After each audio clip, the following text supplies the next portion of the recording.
It's gonna be a long day when I'm done. Okay, getting ready to start. I'm already late.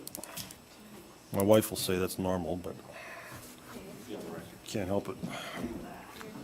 Okay. Welcome to the Township of West Lincoln Administration Finance Fire Committee agenda meeting for Monday, November the 20th, the Township Administration Building. Note to members of the public, all cell phones, pagers, and our PDAs to be turned off. Additionally, for your information, we are audio and video recording this meeting. I am your chair tonight, Mike Rayner. Councillor Terry Bell sends his regrets. He's not feeling well. And our mayor will be about 10 minutes late. So moving on to members of committee, are there any changes in the order of items on the agenda for tonight? I was thinking maybe moving the chief till the end, and that way, you know, he could stay like the directors have to stay every month, and he seems he doesn't have to. So, that's even better. If I get a motion, anybody want to carry the chief over till Public Works? I'm not going to vote. Seeing none, I guess when you've got all those braids on your shoulders, you get away with it. Okay, moving on. Disclosure of pecuniary interest and or conflict of interest. Do we have any members of committee here that wish to disclose? Seeing none, we're moving on to appointments. Procedural bylaw section 6.5C, scheduled appointments and or presentations. Each scheduled appointment or presentation shall be allocated a maximum of 10 minutes, exclusive of the time required to answer questions from members of council. Item A, 91-17, Brenda Pickfance, Reaccessibility Disability. Mr. Pickfance, you're welcome to come up. State my name, Brenda Pickfance.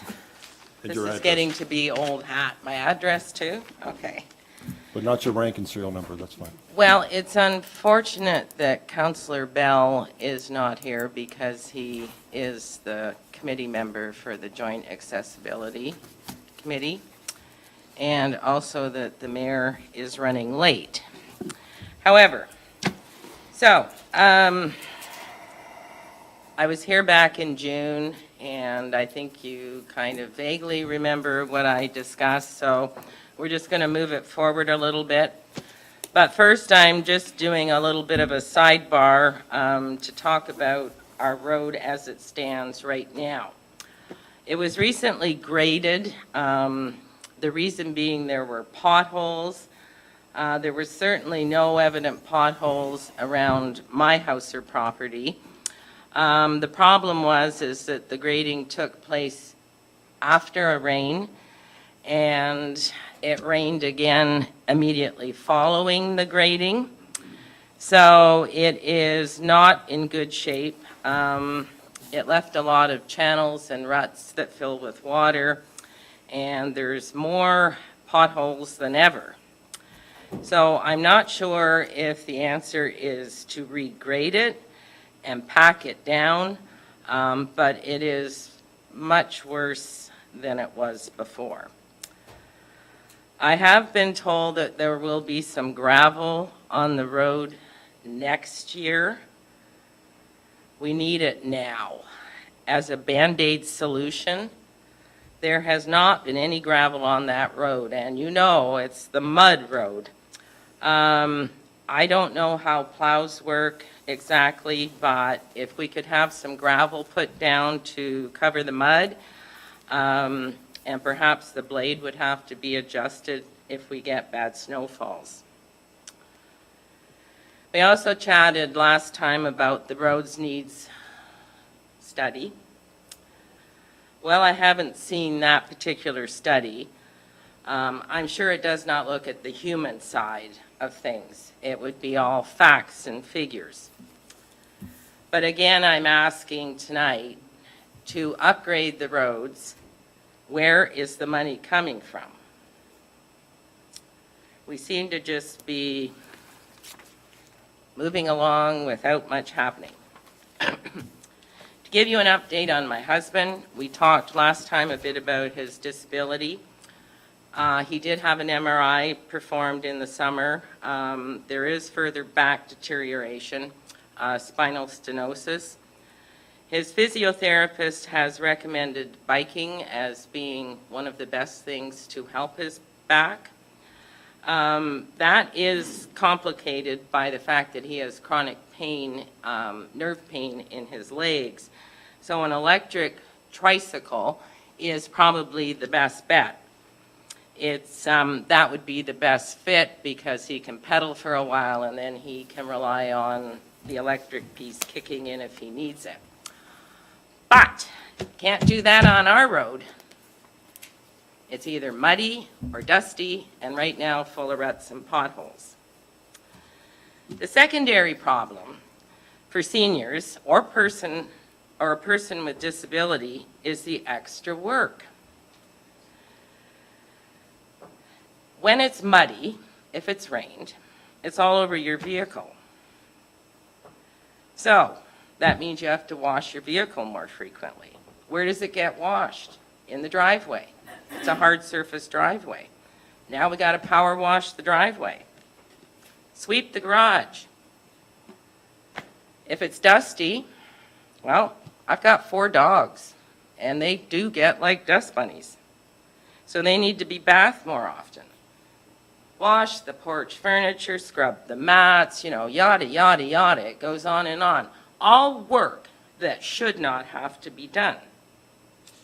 There are enough challenges living in a rural area. Drought, toppled trees from windstorms, infestations, pumps, generators, cisterns, you name it. It is a big challenge living in a rural area.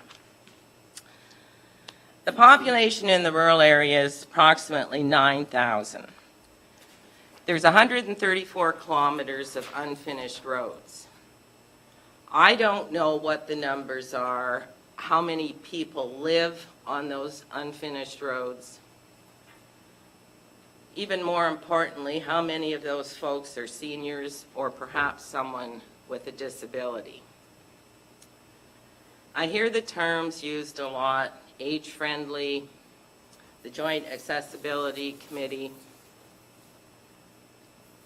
I don't see anything positive from either of those areas living where I do. The Township of West Lincoln provides services to its residents, and I am a client, a taxpayer. I want the barrier of a decent quality of life removed. Bob has special needs, and that includes the necessity for a hard surface road. I do not need to compromise my mental health and physical well-being with all the increased workload that is incurred. Freedom cannot stop at the end of your driveway. And that's all I wanted to say tonight. Okay, thank you, Ms. Pinkfence. Any comments from members of committee regarding her presentation? Councilor Trombetta. Thank you, Mr. Chair. I know we've been speaking, Mrs. Pickfance. I just want to maybe ask our Director of Public Works, if we do put any gravel down now, Brent, obviously we know it's coming into the winter season. What is the stages when we do put it down? The plows, there's a possibility of plowing. I know we discussed this before. The plows push it off, and we can lose the gravel that goes down now. Is that the issue now, or is there somewhere around it? Just to clarify, maybe we can get some answers here. Yes, through you, Mr. Chair, to Councilor Trombetta. As you know, when we did the review of the road rehabilitation program under the wind energy damage, it was discussed that deferring putting gravel down on roads late in the fall because of the concern for just losing the material as soon as the plows rolled down it. At this point, as you've seen, some snow has hit already. We haven't had the plows out, but I can't guarantee what's coming tomorrow, of course. So there is that concern. Okay. Thank you, Mr. Chair. Yeah, and as we discussed, Ms. Pickfance, we do know that it is a concern. We did have a discussion about the potholes that were out there, and we discussed that on the phone. you are slated, and we did talk to, obviously, our director there, there's some stone going down in the spring, so I'm thinking that if stone goes down now, would we lose it? I don't know, that's coming from our director, right? Is it gonna go all in the ditch, and is it gonna be wasted? Especially the season that we're in right now. I would like to see it now, but I don't know if it's a possibility of it happening right now, right? So I do know that you are slated for this beginning of the spring, as we discussed, right? So, 6 months, is it 6 months from now? pretty close. When's, through you, Mr. Chair, to Mr. Julian?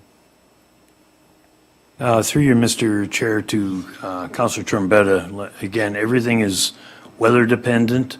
We are expecting the ground to freeze shortly. The long forecast is showing that we're going to have a bit more of a Canadian winter this year, but we're usually out there as soon as we can. You have to wait for the spring thaw to get through, usually in April. Okay, thank you, Mr. Any further Julian. questions? Councilor Bilsma. Through you, Chair, to Director of Public Works.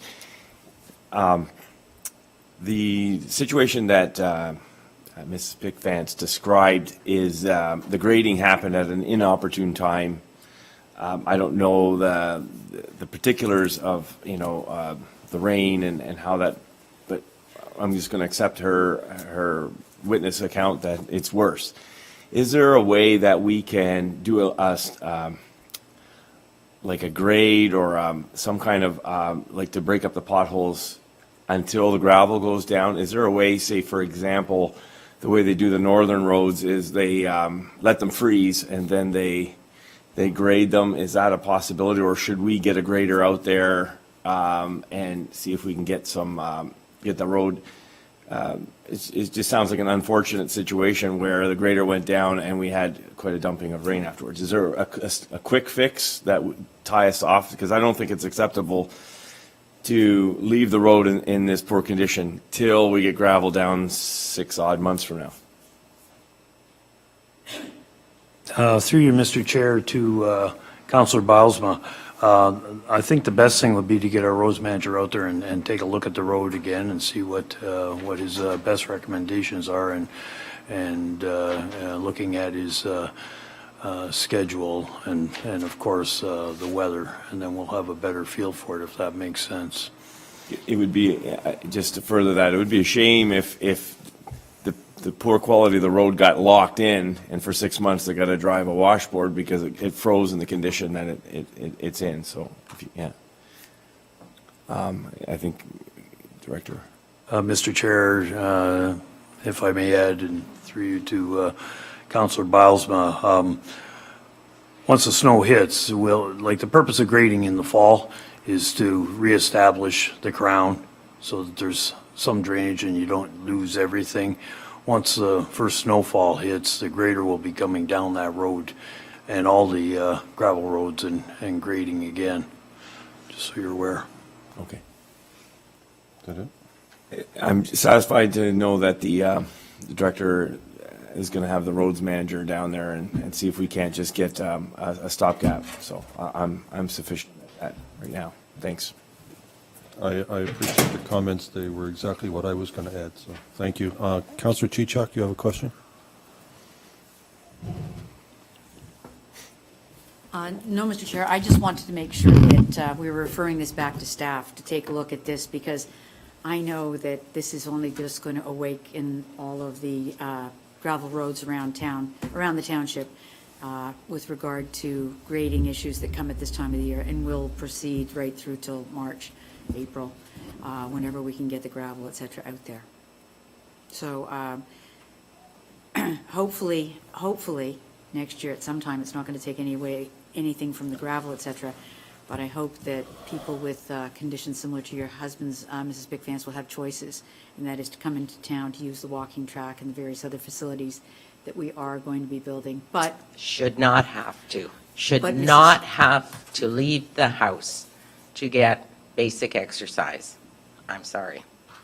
so I'm just saying there will be choices. I understand your concerns, and if the director is going to be coming back to us and looking at the site again, then it's in the staff's hands to take a look at and give us an understanding of what work, if anything, has to be done. Thank you. Welcome, Mr. Mayor. Mrs. Pickfan just had a presentation with regards to the conditions of her road on concession 3, the potholes, the fact that the grading was done and through no fault of anybody. We had very, very heavy rains, and the grading that was loose turned into mud and created very deep potholes. And the concern was, are we going to live with them now? Is there anything we can do with it now before the freeze? So that was basically the presentation through which the director said that it's weather conditions and if we can do it or not.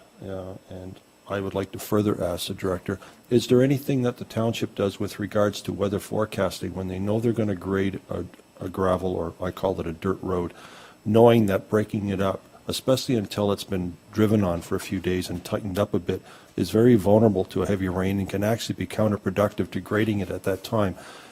I know this was fluke, and I don't recall too many situations before where something was graded like this and then it turned into a mud bath afterwards, but is there any regulating on that, Mr. Director? Mr. Chair, there's just for clarification, the grader went down because there was a pothole complaint, and then which in turn turned the road into mud.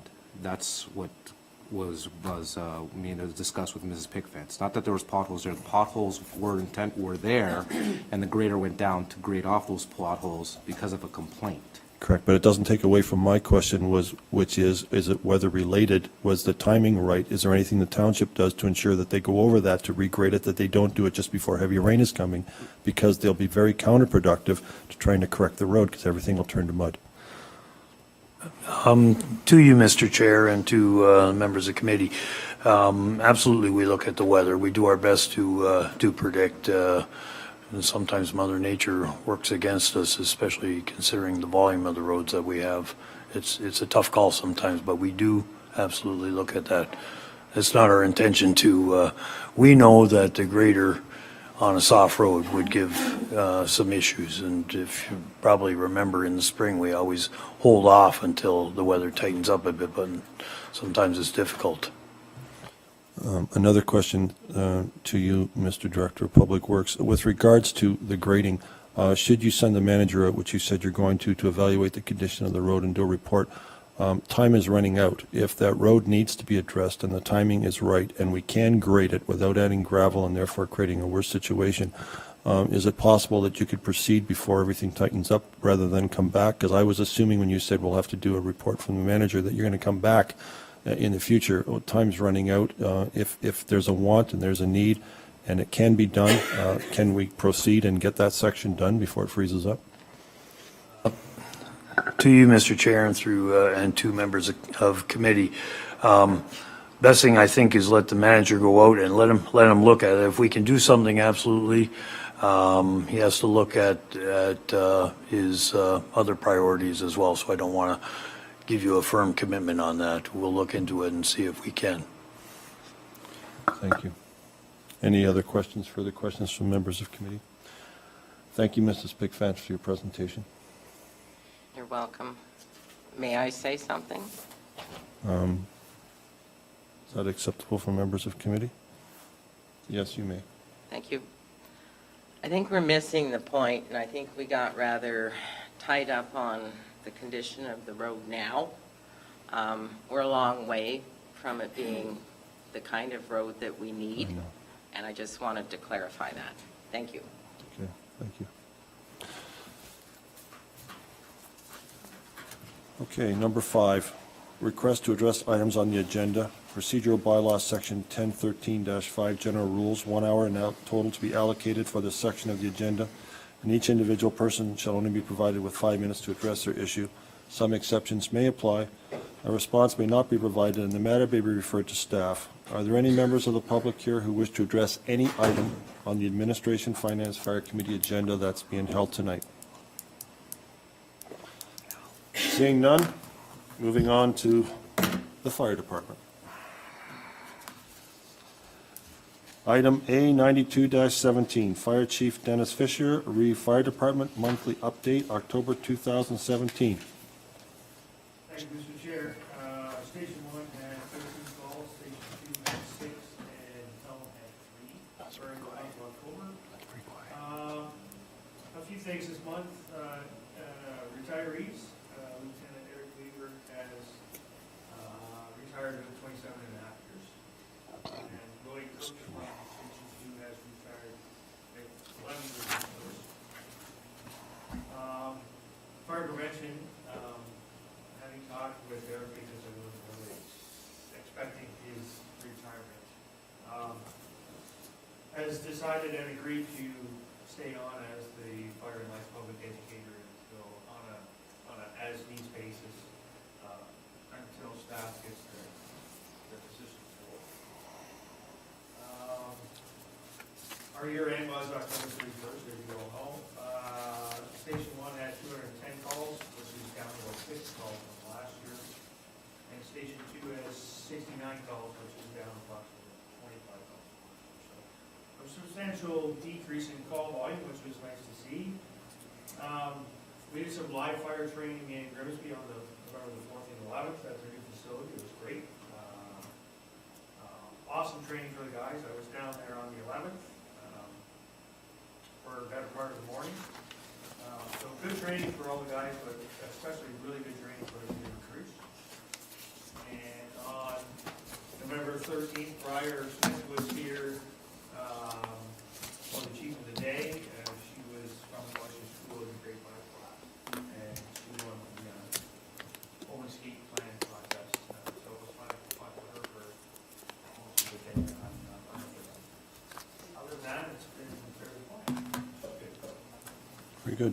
Thank you. Any questions from members of committee to our chief?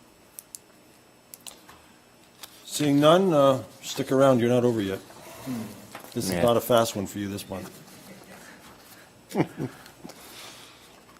We won't hold you back after Public Works, so we'll try to get it done before Public Works. Consent agenda items. All items listed below are considered to be routine and non-controversial and can be approved by one resolution. There will be no separate discussion of these items unless the council member requests it, in which case the item will be removed from the consent resolution and considered immediately following the adoption of the remaining consent agenda items. Items A93-17, 1, Joint Accessibility Advisory Committee minutes of October the 12th, 2017. 2, West Lincoln Mayor's Youth Advisory Committee, MYAC, minutes of October the 11th, 2017. Recommendation, the Administration Finance Fire Committee hereby approve the following consent agenda items. 1, Item 1B and hereby is accepted. And 2, Item 2B and hereby is received for information with the exception of any one of those two numbers. Do I see any changes? None. I need a mover and a seconder for this, please. Mayor is the mover and Councillor Billsma, And you can Billsma. use that one, or Is this- Bilesma, sure. Billsma or Bellsma, which one? Bilesma, I'm going Bilesma. to change it tonight, yeah. Got to change it. All right, sorry, thank you. Any questions further from members of committee? Seeing none, all those in favor? That's carried. I got to write it differently in order to pronounce it that way. Thank you. Communications, there are no communications tonight. Staff reports. Item A94-17, Fire Chief Dennis Fisher. Oh, he's back again. Recommendation report WLFD-15-17, Computer-Aided Fire Dispatch Agreement with the City of St. Catharines. Recommendation that report WLFD-15-17 dated November 20th, 2017, Computer-Aided Dispatch Agreement with the City of St. Catharines be received. And 2, that a bylaw be adopted authorizing the mayor and clerk to sign an upgraded 5-year agreement from January 1st, 2018 to December 31st, 2022 with the City of St. Catharines for computer-aided dispatch services. Need a mover for this, please? Councillor Chichak, second by Mr. Mayor. Any questions from members of committee? Seeing none, all those in favor? That's carried. Thank you. Item A95-17, Fire Chief Dennis Fisher, Information Report WLFD-16-17, Financial Implications Bill 148. Recommendation that report WLFD-16-17 dated November 20th, 2017, Financial Implications Bill 148 be received for information. Have a mover for this, please? Mr. Mayor and Councillor Bellsma. Mr. Mayor. Thank you, Mr. Chair. We'll be awaiting Chief Fisher's report on this for information. I would ask that Mr. Fisher, if he could, do the report in a way such that was how he thought Bill 148 was going to play out, and then give us the report as he now knows Bill 148 with its amendments at the provincial legislature. Is that possible, Chief, to do it that way?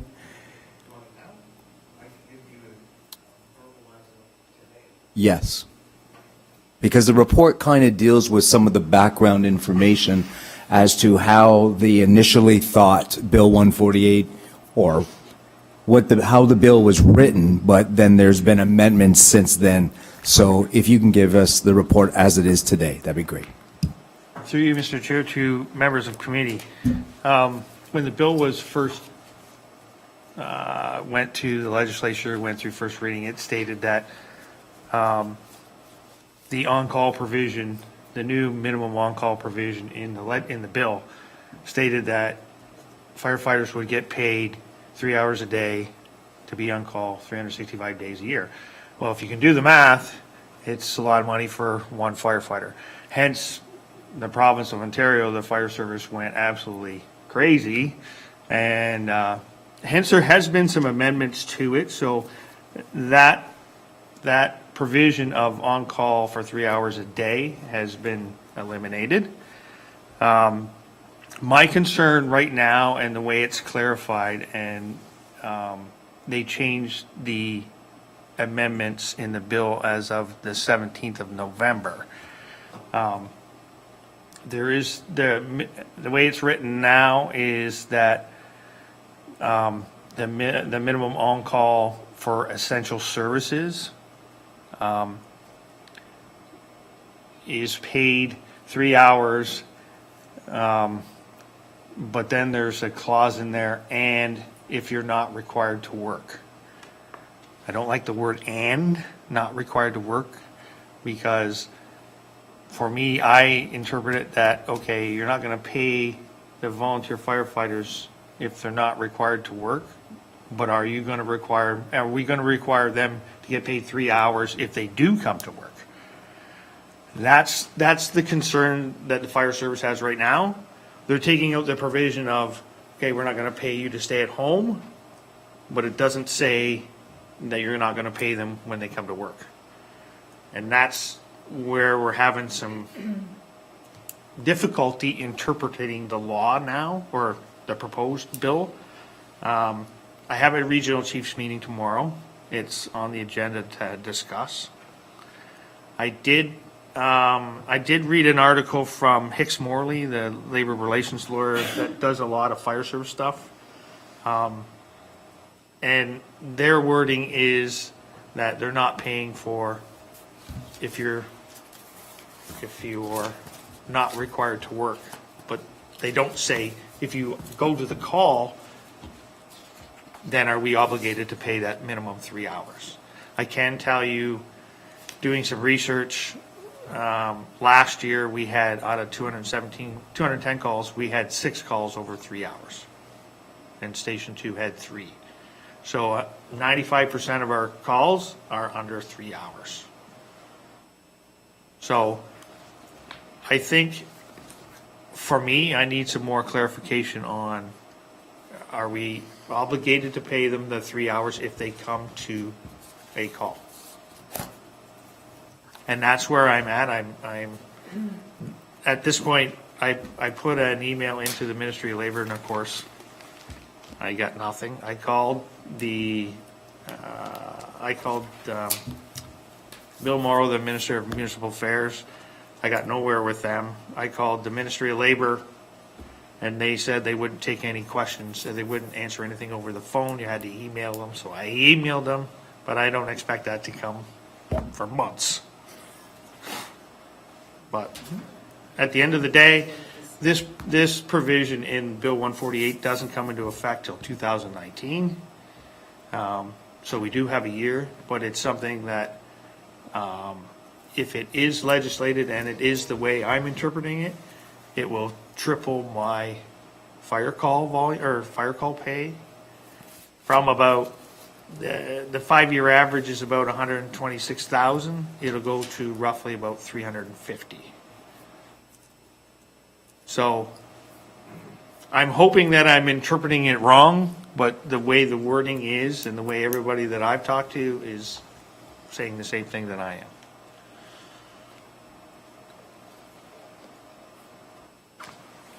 Okay. Mayor Charney, you got further questions? Yes, so I'm going to suggest to council that, Chief Fisher, that you put yourself on the agenda for next Monday's council meeting so that we can have an update. This is very serious. I think once you have your chiefs meeting tomorrow, you'll maybe be able to be given the opportunity to find more information on this from the other chiefs and from perhaps maybe OFA representative would be there too, I'm not sure. So in this time between now and next Monday, perhaps maybe you could come back to us next Monday with some more information on that.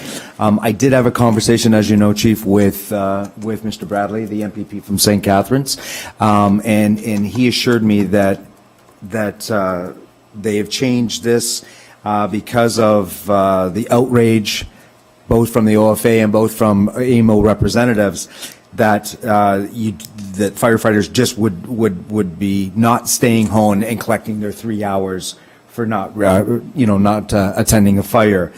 But what we didn't ask, or what I didn't ask, was this scenario that if they do attend a call, do they automatically get paid for the 3 hours, regardless if they spend 1 minute or 2 hours and 59 minutes? They're just getting paid for 3 hours. So that is the question that I didn't ask. Now, you do what you need to do on your end, Chief, and then I will also put out another call to MPP Jim Bradley from St. Catharines to get some clarification on Bill 148 too as well. And hopefully between the two of us, we can come back with some concrete information next Monday. Sound like a plan? Absolutely. Like Okay. I say, I have a chiefs meeting tomorrow. I know for sure that there'll be huge topic of discussion about it. So I'll hopefully have more information at the end of the day tomorrow.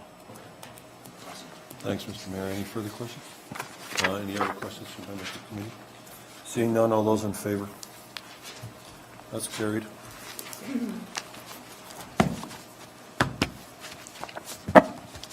C, amendment to budget, item A96-17, Treasurer and Director of Finance, Donna DeFilippis, re-information report, RFD-T-24-17, October 2017 budget status report, amendment to budget.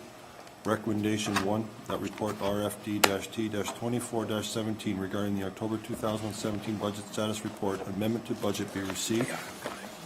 And 2, that staff be directed to transfer the $9,000 in remaining NPEI funding towards the Township Canada Day 150 celebration. And 3, that council approve a budget amendment to fund new council chambers microphones through a transfer from the capital reserve of $5,809. And 4, that council approve a budget amendment to fund the additional $9,302 expended on guide rail replacements through a transfer from the bridge reserve. And 5, that council approve a budget amendment to finance $20,255 relating to ineligible gas tax expenditures through a transfer from the bridge reserve. May I mover and seconder for all this, please? Councilor Chichok and Councilor Balsma. Questions from members of committee? Seeing none, all those in favor? Carried.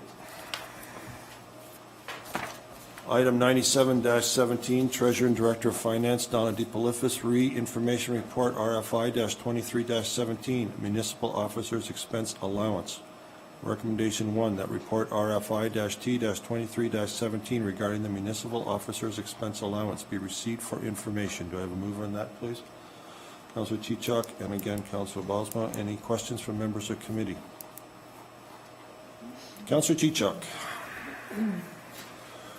I know this has been a discussion item and has been out there for many years because the subject has been coming up repeatedly. And the postponement of this change has happened a couple of times. And the fact that it is going to happen out there at some point in the very near future now, I think that it would be appropriate for this for salaries for for elected officers to maintain themselves at the current level, especially in smaller communities. But I think that the whole discussion of remuneration has been one that has been discussed around this table. Well, it has been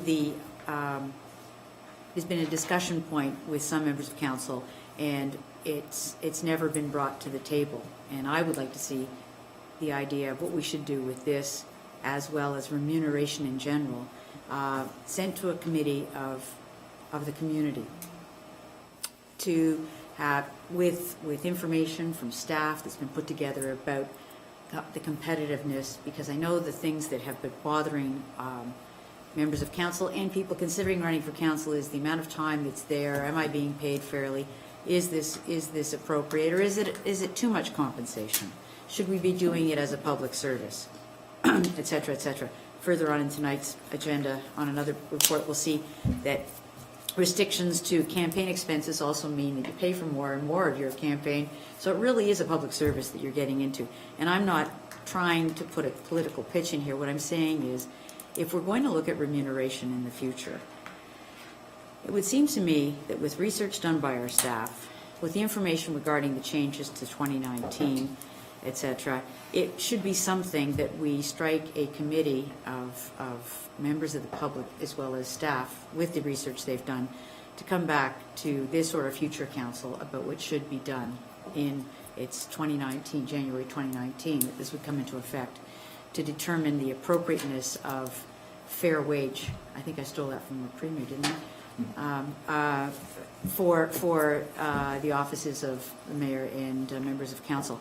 And I say that now because it's appropriate for us to look at what's going to happen in the future, not even knowing if we're going to be here at all to be effective that. And so I just put that on the table for discussion, but I would like, if at the appropriate time, if there's any other comments, to put forward a motion that says that we ask staff to put together a committee that would have members of the business community, members of our staff, and members of specialized groups, including perhaps the HR person from the region, because I'm not sure if they did the research for our staff, but to hold some meetings and convene the appropriateness of the current state of salaries and remuneration for elected officials.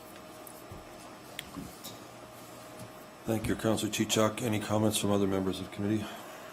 Mayor Joyner. Thank you, Mr. Chair. I will start off by saying that I don't disagree with anything that Councillor Chichak said. I think that a committee being struck would be just fine to discuss remuneration for councillors and for the mayor going forward. I do believe that this report is related to tax implications of the 1/3. So I know you know that, Councillor, but I'm going to ask Ms. De Filippis that so when this comes into effect in January of 2019, this will have a bearing on our taxes that we do for the year of 2018, or this will come into effect in January of 2019 and will have a bearing on when we do our taxes in 2020 on the 2019 year. Through you, to Mayor Joyner. The changes are effective January 1st, 2019, so it would impact 2019, which you file in 2020. Good. Thank you for that clarification. And so are you asking us in this report, and I must admit I didn't read it as thoroughly as maybe I should have, but I glanced over it, and are you asking us, is there differences that we can do, or are you just simply outlining that by getting away of the 1/3 tax-free, these are the financial implications to this process? Through you, Chairman Rayner, to Mayor Joyner. What this report does is it tells you the current situation. It outlines if we do nothing and remuneration remains the same, it would have an impact on the township regardless, because with part of your remuneration no longer being tax-free, it has implications in terms of OMERS costs go up. We lose an HST rebate that we now benefit from, and also it impacts the individual mayor and councillor. We also show another situation where let's say you all want to take the same pay home. So in order to have the same net pay, obviously the gross pay would have to increase, and it shows what the impact would be to each counselor, the mayor, and as well to the township. So it's an information report just to let you know these changes are coming. If we do nothing, there's still an impact to the township. And what a lot of, you may be thinking, well, what's the impact if at least my take-home pay is the same? So that's just what we presented to you. Okay, thank you. So in actual fact, this is exactly how it ties into what Councillor Chichuk was saying, because we need to have these discussions, because at the end of the day, if we're signing up to do this job, this service job, and we in fact are taking home less money, all councillors and the mayor need to know that, and then all potential candidates going into the next election need to know that too as well. And I know that we've had discussions around this horseshoe with respect to, is the remuneration that we are receiving right now, is it appropriate based on what other municipalities and other councillors and other mayors of similar size are receiving as far as remuneration. So I totally 100% agree with Councillor Chichuk, and at the time when it's appropriate, whether it be now or later on under new business, if she would like to make that motion, I would gladly second it. Thank you. Any further questions from any other members of the committee? I have one for Ms. DeFilippis. The 1/3 tax rate, if the township decides to make up the difference, does it not also affect your tax bracket?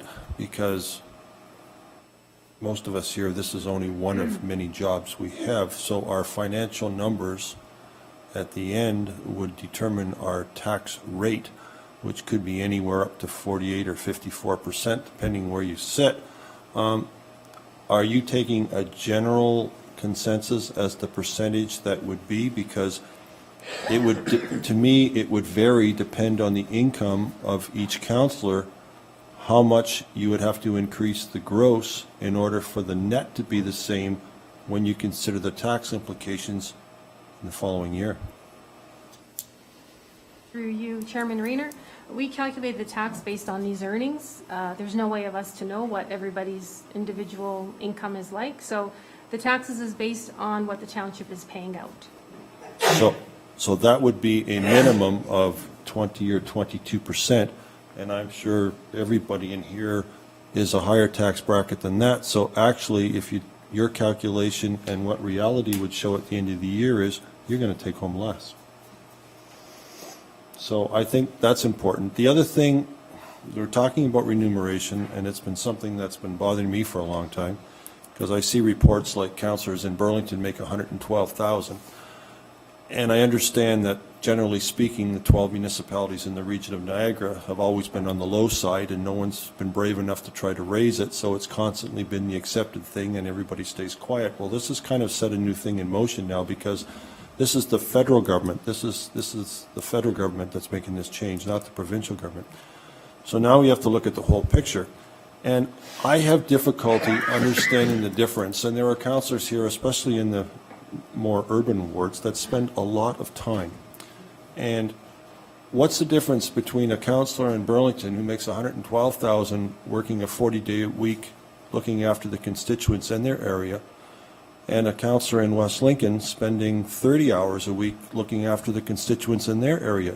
Shouldn't they be 75% of $112,000? I mean, that to me is, why would their time be more valuable than our time? If we spend 30 hours of our time working for the constituents that elected us, how is it any different from the Burlington constituents spending 30 hours of their time looking after their constituents? So shouldn't it be kind of across the province?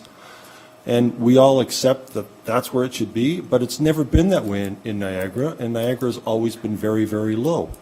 And people have always wanted compensation, but it's never really happened to councillors who in a lot of cases put a lot of time in, and they don't get near the recognition that the big city councillors do, and they put in the same amount of time. So to me, there's a whole kettle of fish here that needs to be looked at, which is, I guess, a good time for it because it was brought up right now. I'm not trying to be prejudiced. I'm just trying to look at it from the reality point of view. The time that is spent by a councillor in a small town is just as important as the amount of time spent in the big city. So the remuneration should be equal.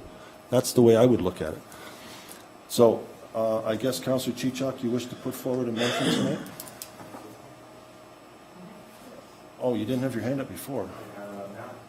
Well, it was kind of a, it wasn't a real effort. But okay, I recognize Counselor Trombetta right now, yes. Thank you, Mr. Chair. To Mrs. DeFilippis. So Donna, if the tax-free, as you're saying that it's, I know I'm listening, maybe I'm just repeating what everybody else is saying, but now that we're not, it's the way it's slated that it's the, whatever percentage is no longer going to be tax-free, right? And then whatever that's going to add on to the salary of whatever our cost is, correct? Is that what's going to happen? So that means, what I'm trying to say is, so if that, whatever it is, $5,000 or $6,000, that's not tax-free, now it is taxed. So that now it's, in actuality, we're at, let's say, whatever the total cost is, then that gets added on to my regular salary as well, right now? Is that what you're going to happen, or am I incorrect here? Through you, Chairman Rayner to Councillor Trombetta. Right now, 1/3 of your salary is considered a non-taxable allowance. So Correct. there's no tax taken on that 1/3.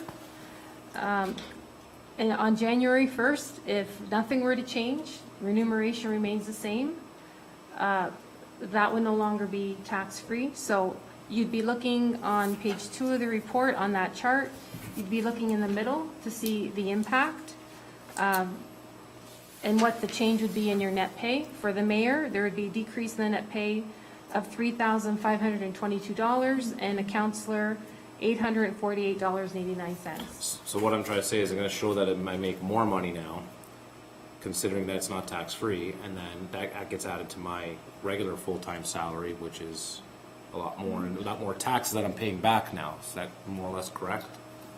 Yeah, you would no longer have a tax-free allowance. I can't comment on everyone's individual. No, I'm just saying me No, personally. no, I'm talking about just me personally, like just Yeah. because I have Yeah, full-time you would no I have longer- full-time employment. Yeah. We all know where I work, so that's getting added. So the more, now it's going to show the more that I make, the more tax I'm going to have to pay back at the end of the year. Oh, not just that. Oh, sorry. Mm-hmm. Are you done?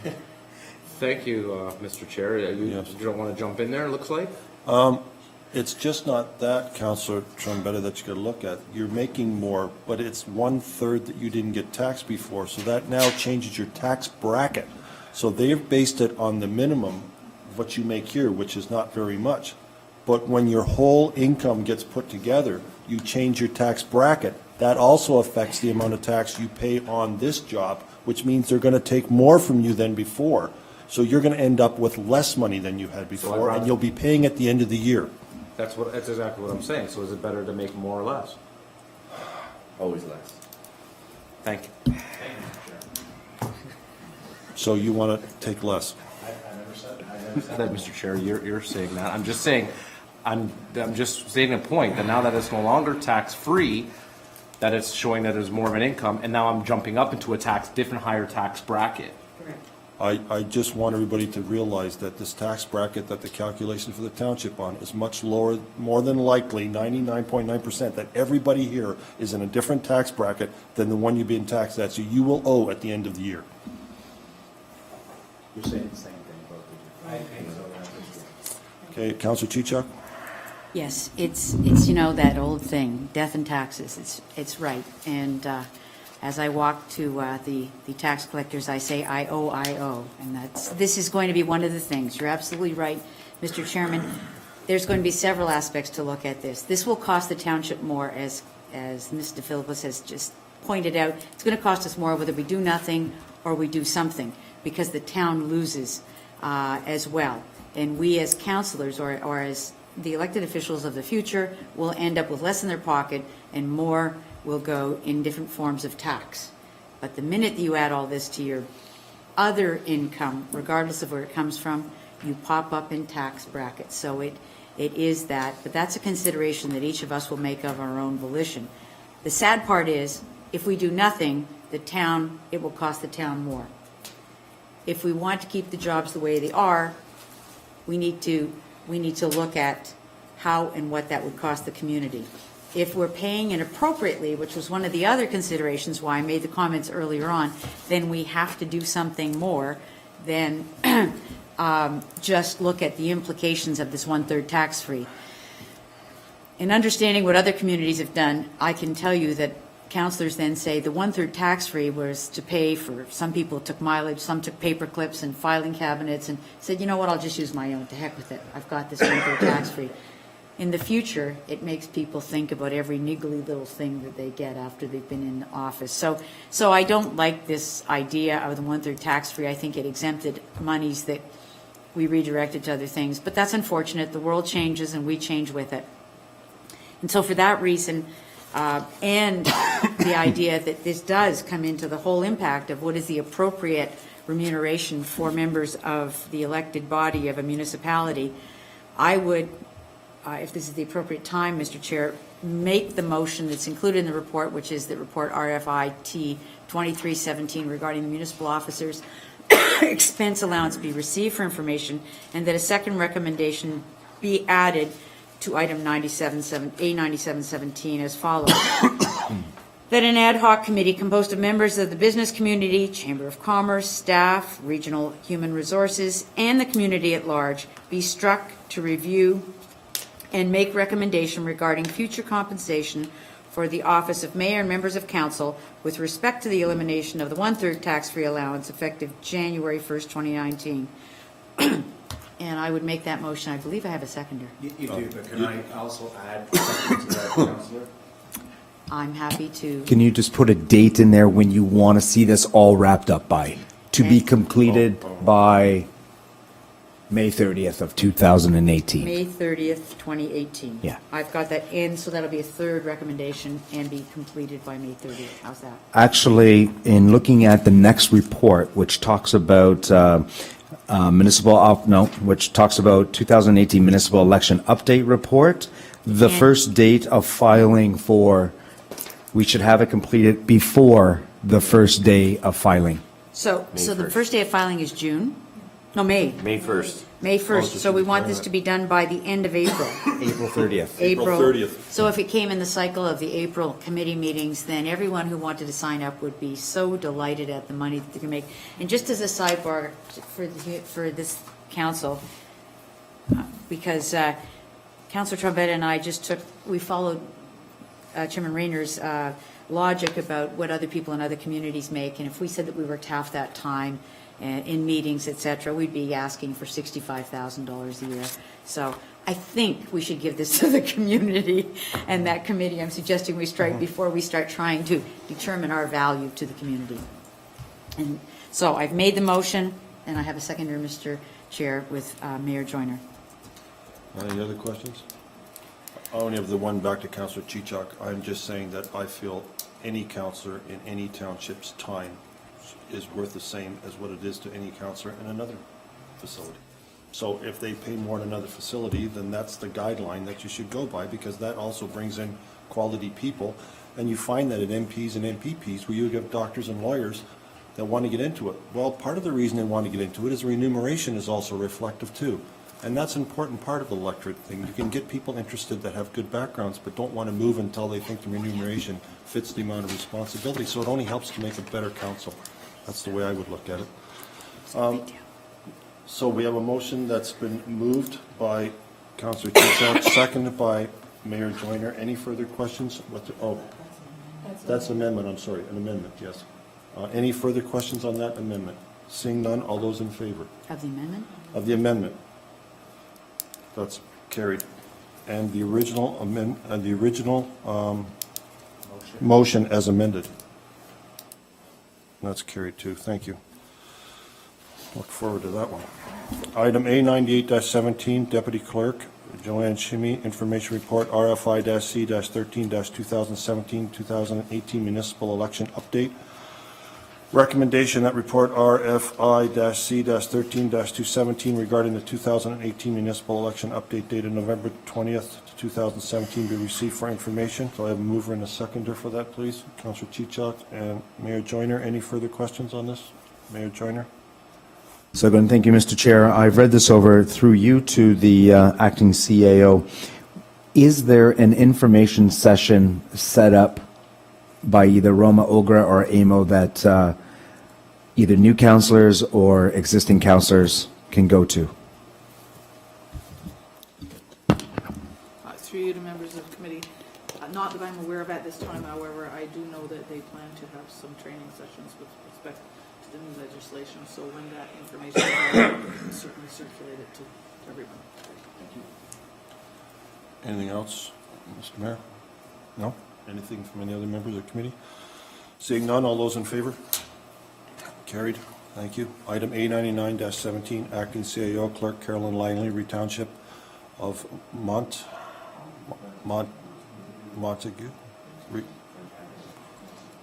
Request for support for resolution regarding Bill 148. I was going to say Montague.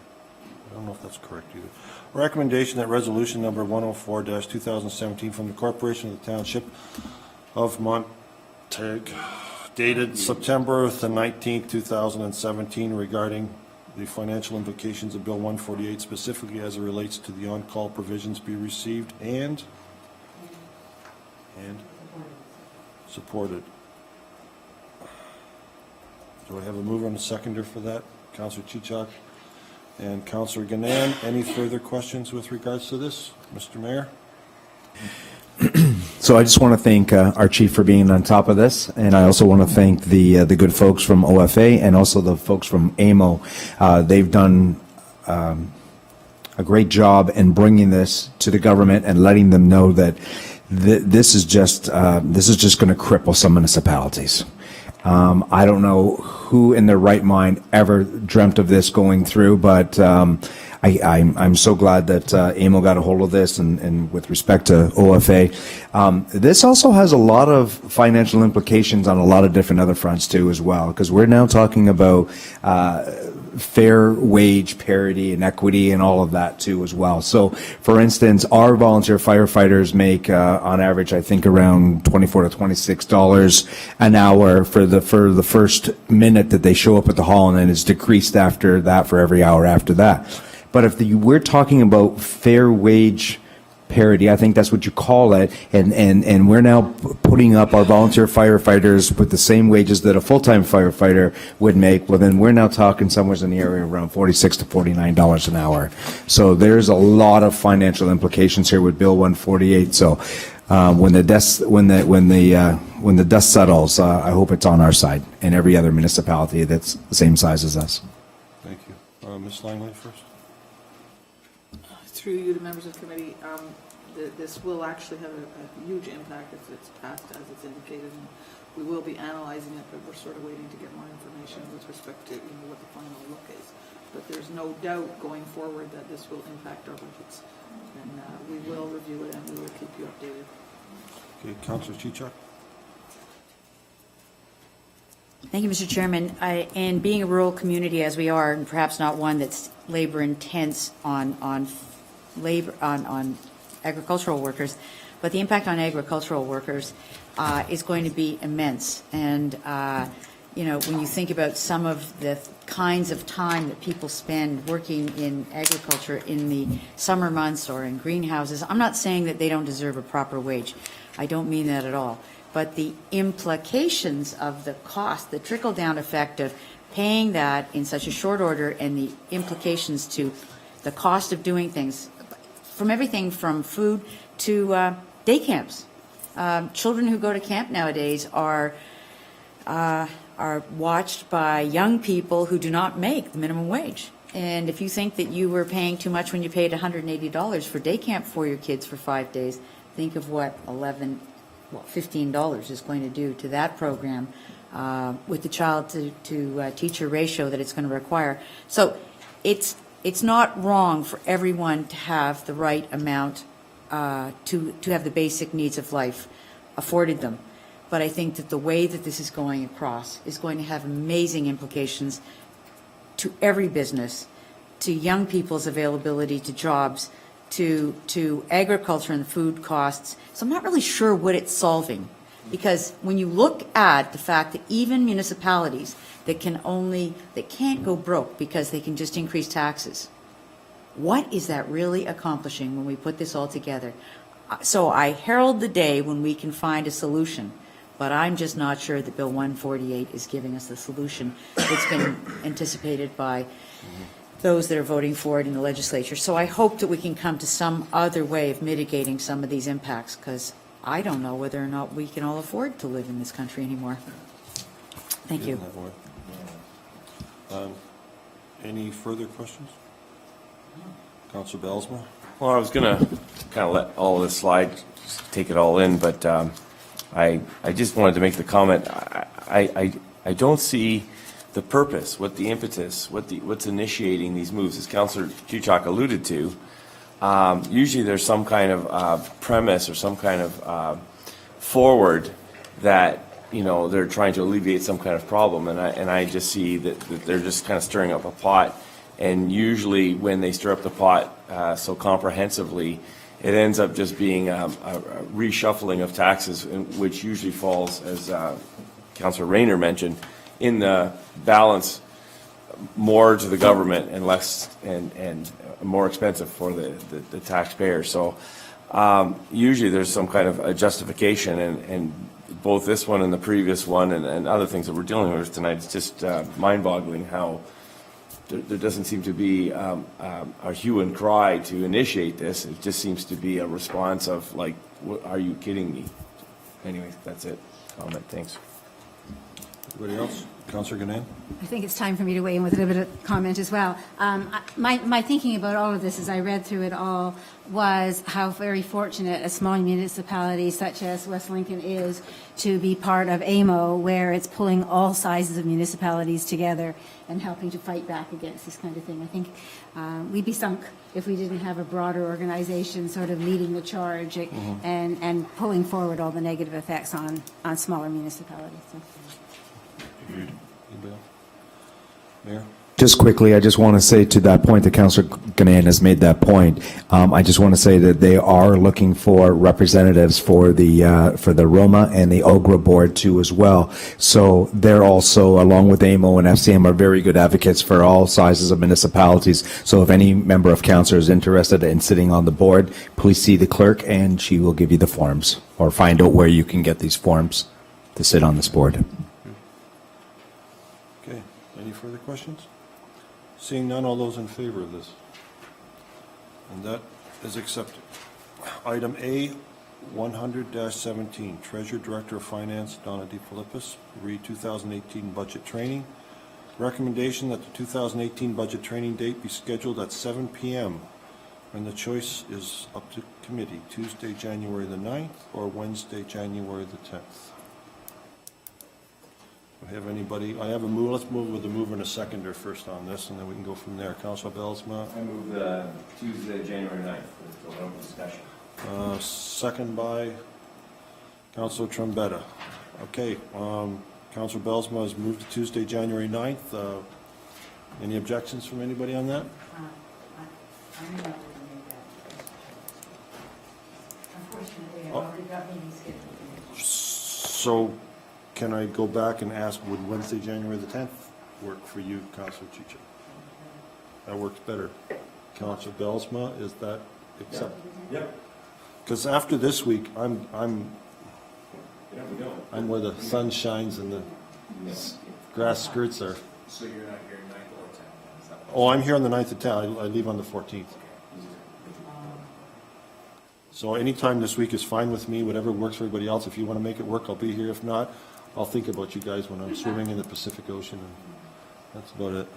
I'm fine with that. Okay. All right, so recommendation then is Wednesday, January 10th, and we have a mover and a seconder. All those in favor?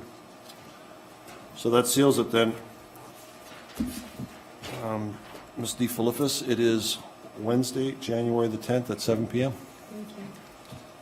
Thank you. Now, item A, 101-17, I would like to step down from the chair's position. If the mayor would be kind enough to sit in for me for a few minutes, I'll try not to make this too long and drawn out. You're on the clock, trust me.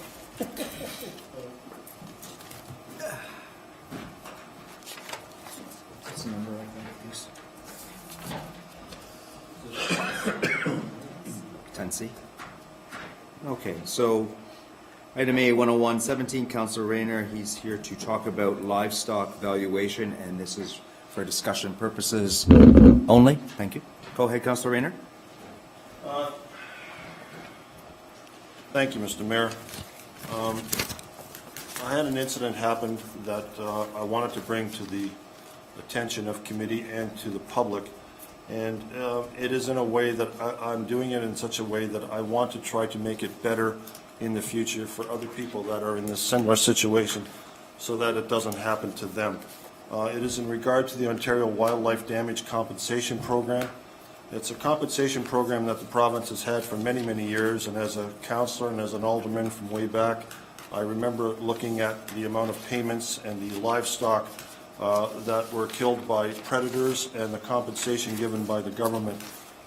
In my particular situation, it was in dealing with a flock of chickens that I have, and on a nice Sunday morning at 11 o'clock on July the 30th, they were free range. And my wife heard some noise outside, and I thought that they were quite happy. They were getting the process of laying, and I looked out the window, and all I seen was balls of feathers throughout the lawn within 10 feet of the house. All the birds that were outside were taken. Nothing was left but balls of feathers. In one spot there was an egg. I was absolutely in shock. I didn't know what to do. I've never been in a situation so uncomfortable in my life where I didn't know who to turn to or what to do. And there's a woodlot about 400 yards south of the chicken coop, surrounded by soybean fields. And I walked down there, and I seen the trail of my bird feathers going into the woods. I called a very good friend, George Lane, who's a hunter for many, many years, to come out and look, and we went down there. And it was no doubt it was coyotes that did it. They did it very quick. They did it very fast. I then got a hold of our evaluator, Clifford Travis, who came out very quickly. Clifford was great. He looked at the situation. There were no remains because they were chickens. They could be picked up by these coyotes and taken back, and that's why there were trails through the woods. We then filled out all the forms, and we sent it off. And on September the 13th, 2 weeks later, I was denied my claim because they said there was insufficient evidence to determine whether predication was the cause of death. And they also said it doesn't meet the minimum evidentiary requirements for program eligibility since the investigator did not examine any poultry carcasses. The option is to appeal, but I thought, what's the sense of appealing? I have no carcass because they picked it up and left. If they take a calf, if they take a goat, if they take a lamb, they leave the carcass because they can't carry it. But a chicken, of course they carried it. That's why they weren't there. So I had no evidence. So appeal process and trying to convince the coyotes to come out of the woods for a photo shoot wasn't really going to work. So what I decided was, I don't want somebody else to go through this. This, by the way, the results that I got back, the individual involved who did the assessment, Jane Woodacombe, she did not even sign this. I mean, anytime I've been in the positions I've had in companies I've worked for and had to write letters to anybody, if it's my letter, I sign it. So it doesn't even have a signature on it. Now, what I decided to do is I contacted the Integrity Commissioner that we have, Suzanne Craig, and I asked her about wanting to bring this to the attention of other farmers in West Lincoln. And she said under the Conflict of Interest Act, I am allowed to because as of the interest in common with the electors generally. It applies to all people, not just me. Because I did not appeal, there is no pecuniary interest in this for me. It's not after the money right now. It's basically OMAFRA saying that what happened didn't happen. It was a discredit to my integrity. It was a discredit to the evaluator who's been doing it for 14 or 15 years. And there was really, to me, the frustration of, one, you lose your livestock, and two, the support group that you're supposed to get with the very agricultural area that's supposed to work with the farmers basically walked away from you. And I thought that that was totally unacceptable considering there was no effort made by the ministry to contact the township, to contact the evaluator, to contact myself, or maybe even to contact the Ministry of Natural Resources. I took the effort to contact the Ministry of Natural Resources and indicate that there was a problem in my area, and I spoke to a Kathy Richardson, who has been doing it for years, knew of trappers and hunters in the area, knew very well of the situation up in Caister, and also herself hunts, and her son hunts with one of the teams who do coyote hunting out there. And coyote hunting in the township of West Lincoln is permitted 7 days a week. And she gave me the name of a bunch of people that her son actually hunts with that would go out and help to eliminate the situation. These are the things that you would think the Ministry of Agriculture and Food would do. They would have contacted the Ministry of Natural Resources, even if they turned my claim down and said they should have come out and looked at it. They should have investigated it further, because they would have found there's no doubt. In fact, I was told by George Lane that once the coyotes get used to it, the soybean at that point was the highest it could be, so they were hiding in the soybean. I wasn't expecting it. I got blindsided. So I went to a friend who has chickens, and he gave me some dead ones, and I actually put them on my lawn. And the very next day was a special council meeting, July 31st. I went to it at 6 o'clock. We came home about 20 after 8, and 3/4 of the chickens that were out there were gone. So I said, okay, I'll lay some more out there. So I laid some more out in the lawn, and I stayed in my bedroom window at night and watched. And sure enough, the coyotes came. They were fast. They were a dart. They were in and out in a matter of seconds. So there was no doubt in my mind, no doubt in the evaluator's mind, no doubt in the guys who hunt in the area, and no doubt from the Ministry of Natural Resources that there's a problem out there. But the Ministry of Agriculture and Food said does not meet the minimum evidentiary requirements, since there was no carcass available, and they couldn't determine whether there was predication was the cause of death. So they've discredited everybody. There's two factors of this that really bother me. Number one is the responsibility of the ministry to work with the farmers. They should have investigated this far. They should have come down. I mean, I worked in the milk industry, and OMAFRA has cars that they come down and do inspections of dairy. Surely they can come down and inspect this if they didn't want to believe it. The other thing is, look at it from the other side. I have just supplied a food source to the coyotes. They are going to reproduce. They are now going to affect other farmers in other areas, and they're going to be bigger, they're going to be stronger, they're going to kill more. What does this mean? This means the taxpayers are going to have to compensate for more losses of livestock because they're feeding on the farmers' animals. So this is almost like you've got a situation where you've got an arsonist in town. What do? Do you increase the size of your fire department, or do you find the cause of the problem? Well, they should have called the Ministry of Natural Resources. They should have tried to work with them, and Kathy Richardson was excellent to talk to. They could have sent that information down. They could have helped to organize groups and said, you know, we've got a problem here. We should try to reduce the amount of coyote problems. Otherwise, the claims are going to increase. The taxpayers are going to pay for something that we could help prevent from happening. They've done nothing.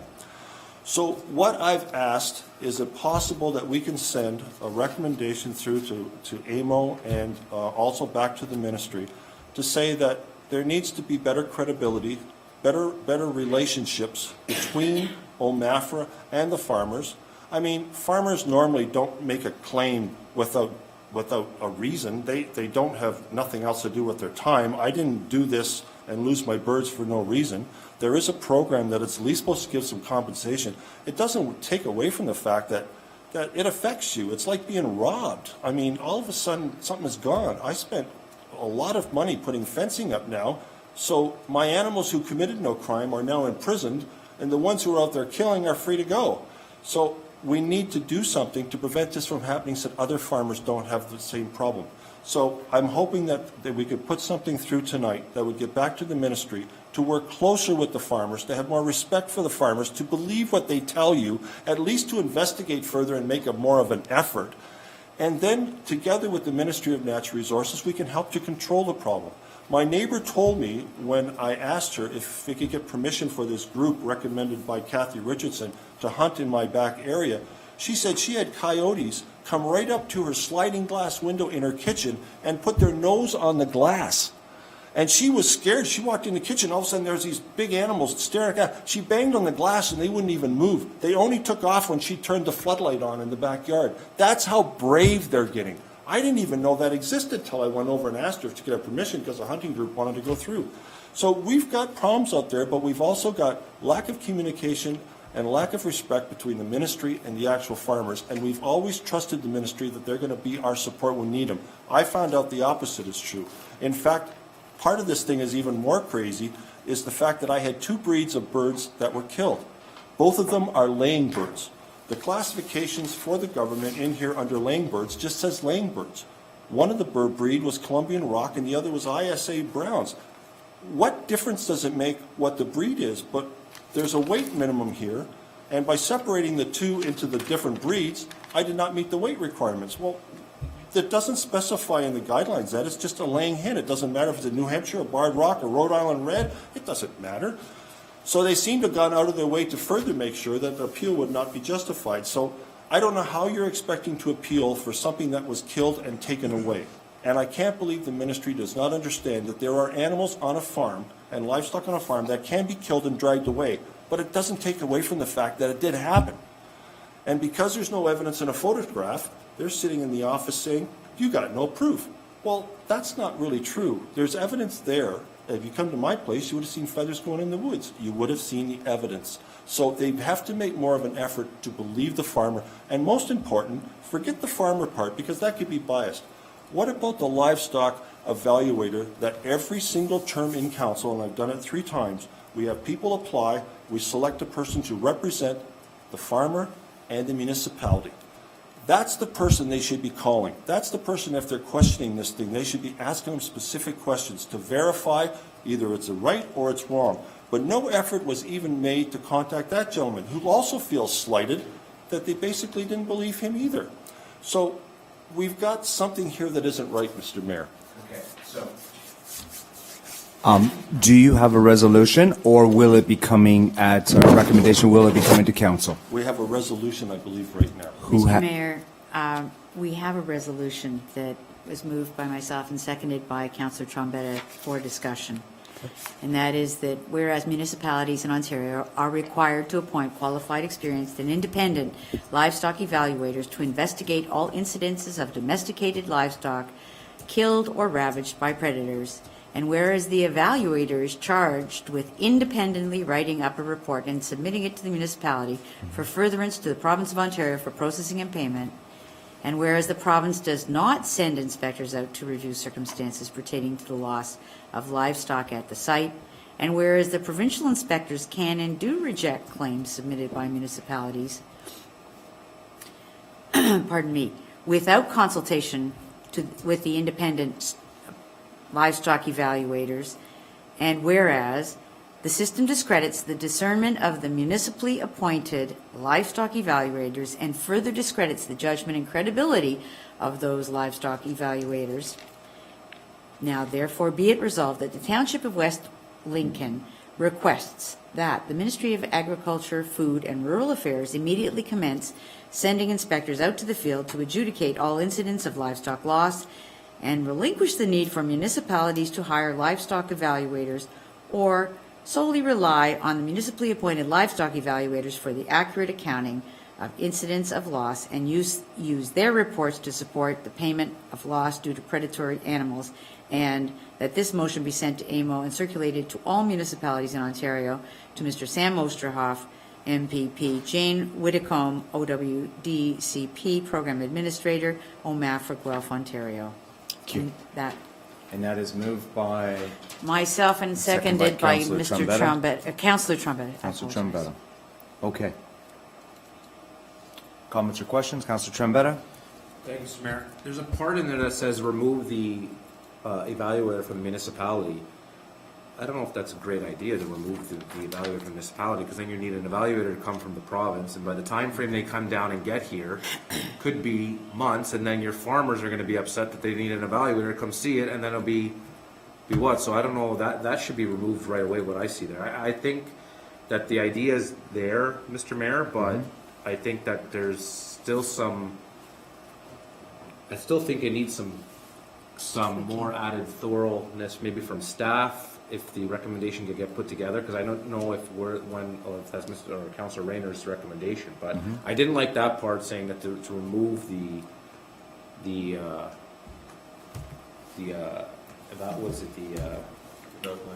livestock evaluator from the local livestock evaluator. I think that's should be taken out of there, Mr. Mayor. But it doesn't matter though. If they believe or not believe, you still have. Listen, when you have a farmers looking when they go through an incident like yourself, one or other farmers go losing cattle, they need someone there that they can call and that's going to come see them that day, not wait 4 or 5 months. So in essence, what we want to say here is we want to just say to the province, if we go to the to the extent of swearing in a livestock evaluator at the beginning of every term, then listen to them. Thank you. That's all I'm saying. They're going out there, they're evaluating. When you buy 100 Rhode Island Reds, you're going to get a receipt. And if they kill 75, you're going to have 25 left on your farm. There's the evidence. Correct. Right? You have a receipt that says, I bought 100, I have 25 left, they got 75 of them. End of the story. 75 times $3.95 or whatever they cost a bird, write me a check. But, Mr. Mayor, Yes. excuse me to interject, but you still need that evaluator, right? Yes, But I agree. in that, I'm just saying, it shows that there's no Yeah, evaluator. Mr. Mayor, if I may comment, the reason we suggested that was because obviously the government's not going to do that.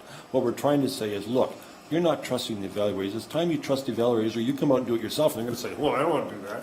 But I'm saying, okay, then you come out and you let these guys do their job. And you also respect the fact that some animals that they kill, such as birds, are light enough that the coyotes can take them away. But that didn't mean it didn't happen. That's right. I get That's it. the part that they're saying, because you don't see the coyote with a chicken in its mouth, it didn't happen. And I'm saying, you're calling me a liar, and that's wrong. So, Madam CAO, please tell me in there where it says that we don't need a livestock evaluator anymore, because I can't find it. It doesn't. Yes, Councilor Gannon. If you look at where it's be it resolved that the Township of West Lincoln requests that the Ministry of Agriculture, Food and Rural Affairs immediately commence sending inspectors out to the field. If you took out, that's where the part is, if you took out the relinquish the need for municipalities to hire livestock evaluators, and just leave it, the capital or, in other words, send somebody out immediately or rely on the municipally appointed livestock evaluators for the accurate accounting. That would do the same thing. It would say either you send somebody out, which they're probably, as you're saying, Councilor going to Rayner, they're do. not going to do, but at least you're saying, be prepared to do that or rely on the reports of the local person. So I think So the way, that's maybe closer to what you want to say as opposed to taking away. Okay, yep, so adjudicate all incidents of livestock loss or rely on the municipality appointed livestock evaluator. So, okay, so, acting CAO, Ms. Ainley has taken out the words and relinquish the need for municipalities to hire livestock evaluators. She scratched that out. Thank you. Okay? Thank you, Mr. Mayor. Okay, so everybody, thank you, Councillor Gannon, for that clarification. That's exactly for the line that I was looking for, to be taken out. Okay, seeing no more comments or questions? There's a friendly amendment to the wording in that motion, and I would accept that as a friendly amendment. Okay, thank you. I'll second that, Mr. Mayor. All right, so we can continue on with the same motion here. See no more comments or question, I'll call the vote. All those in favor? And that's carried. I just put a little box and sign the bottom of it, okay? Okay. Okay, Mr. Chair, would you like to take back the chair? Mr. Mayor.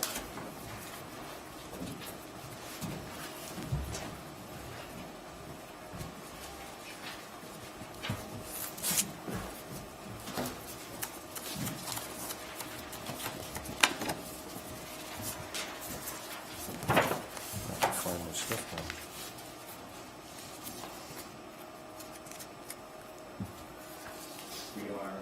Yep. Item A102, Mr. Chair. I am missing my third page. Do I take it? You may have had it. Have you got it? No, this is mine, but I'm missing my page. Page 3 is missing. It's all right, I've got it here, thank you. Okay.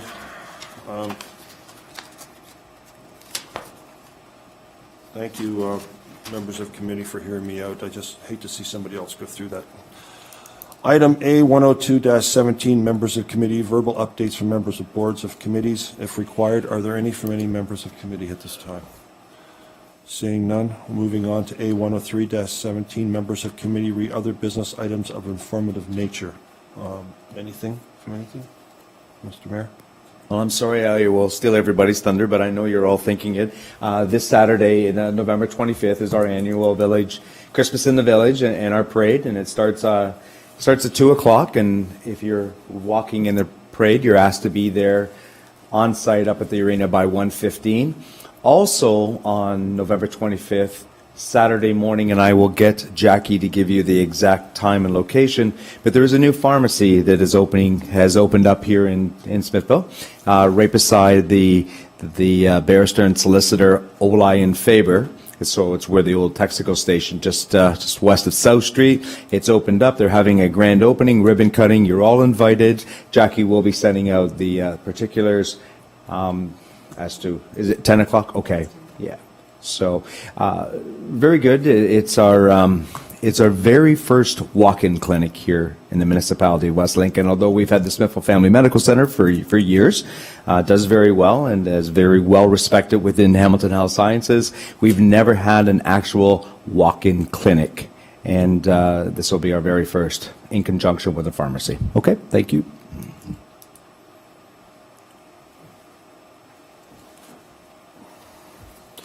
Okay, new business.